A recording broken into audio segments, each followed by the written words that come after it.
Coming up on today's FNN, we showcase the next generation of business leaders. Plus, we recap Girls and Women's in Sports Day. And we get you ready for OK Red action. Stay tuned for all that and more because FNN starts now.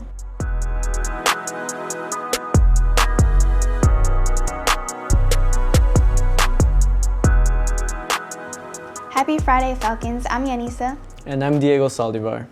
Several Falcon students are celebrating their big win at the Business Professionals of America Regionals. Business Professionals of America is a Michigan-based nonprofit organization that allows students to compete and network with businesses and financial groups.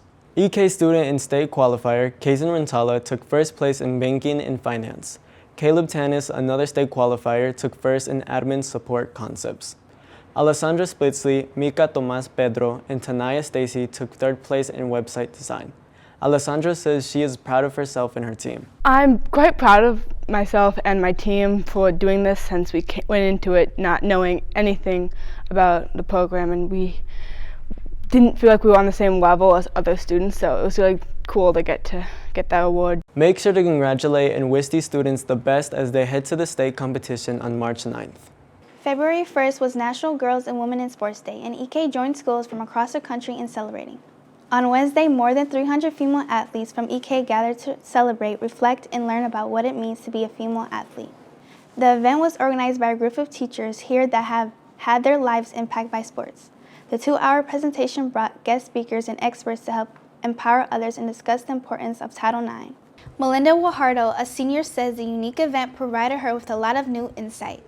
You know, growing up, I know my parents didn't have this, opportunity to learn about growth and stuff like that, and Women's Day and sports and all of that. So I feel like it's really educational for us growing up to know that there are people around that want to see us grow. With such a great turnout, the hope is that the event becomes a yearly celebration. This school year, EK has welcomed more than a dozen new teachers and staff to the Falcon family. Whether that means they are moving here from another school or just starting their career, they all share one thing in common: being a part of the EK community. One such new teacher is Mr. Tran, who said that one of the most enjoyable things about teaching here is that he is learning something new every day. The most rewarding thing I've experienced so far is the relationships I've built with students here and learning from them about their cultures and then being able to share mine. Be sure to ask your teacher about their first jobs and offer a helping hand to any new teacher that may need it. Alright, that does it for your news today, Falcons. Now let's pass it over to McKenna Van Overen for your EK Sports Report. What's up, Falcons? It's McKenna, and this is your EK Sports Report. Kicking things off in the pool as the boys swim defeated Caledonia on Tuesday with a score of 172 to 128.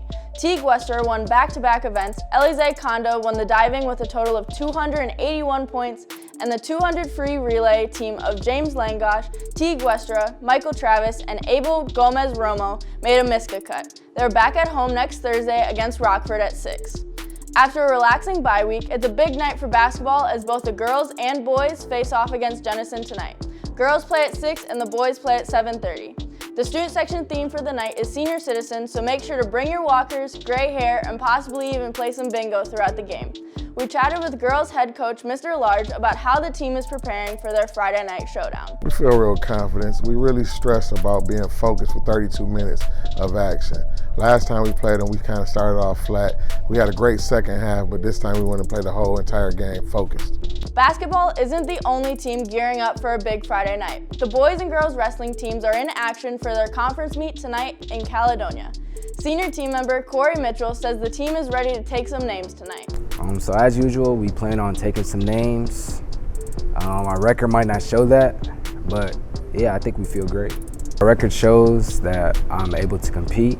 I have 2 weeks until states, and I feel like I'm gonna be doing a really good job going against people like Rockford and all those powerhouse schools. I feel like I'll do great. That's all I got for you today, Falcons. Be sure to check out our Instagram on Monday for your weekend recap. Now let's send it back to Diego and Eunice at the desk. Thanks, McKenna. Now it's time to wrap up this week's show.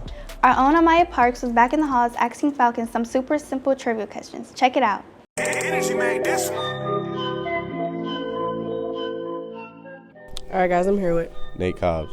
Marshawn. David. All right, I'm gonna ask you a couple trivia questions. Are you ready? Yes, ma'am. Okay, the first one is, Name the colors on the Canadian flag. Red and white.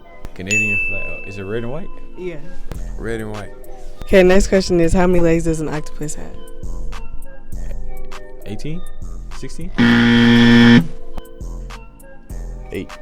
And They don't have legs, they have tentacles. So. 8. the last one is how many letters are in the alphabet? How many letters? 26. Good job. 24. 23. It's 26.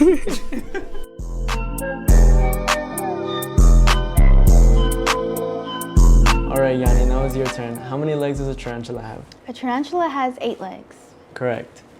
Well, that does it for you today's show. I'm Diego Saldivar. And I'm Yanisa Ambrose. Make sure you follow us on Instagram at Falcon News Network to check out some of our new Instagram stories. And subscribe to us on YouTube to catch the latest episodes every Wednesday and Friday. Have a great weekend, and we'll see you back here next week.